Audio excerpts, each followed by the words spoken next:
আজ আমি রান্না করব মাংস। আজকে প্রেসারে রান্না করব, তাই প্রেসার কুকারে পরিমাণ মতো পানি দিয়ে আগে থেকে ধুয়ে রাখা মাংসটা দিয়ে দিলাম। সো হ্যালো এভরিওয়ান, কেমন আছো সবাই? আমি তাসলিমা তোমাদের মাঝে নিয়ে চলে এসেছি ছোট্ট একটা মিনি ব্লগ। আর এদিকে দেখো আমার মশলা করা শেষ, আর মাংসটা প্রেসার কুকার থেকে নামিয়ে রেখে দিয়েছি। আর তারপরে কড়াইতে তেল দিয়ে ওর মধ্যে তেজপাতা আর পেঁয়াজ দিয়ে দিলাম। ভালো করে লাল লাল করে ভেজে নিয়ে ওর মধ্যে আদা বাটা, রসুন বাটা, জিরে বাটা, শুকনো ঝাল বাটা একে একে দিয়ে দিলাম। ভালো করে মশলাটা কষিয়ে নিয়ে ওর মধ্যে ঢেলে দিলাম মাংসটা অল্প পানি দিয়ে কষিয়ে নেব। আর তারপর আলু দিয়ে দিলাম, মিট মশলা আর হলুদও দিয়ে দিলাম। এবার দেবো পরিমাণ মতো ঝোল। মাংস সিদ্ধ হয়ে গেছে, শুধু আলুগুলো সিদ্ধ হতে বাকি।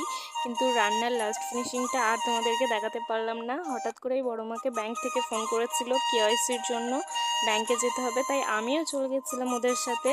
তো এখন আমরা বাড়ি ফিরছি। আজকের মতো টাটা, দেখা হচ্ছে পরবর্তী ভিডিওতে। ততক্ষণ তোমরা ভালো থেকো। Thanks for watching.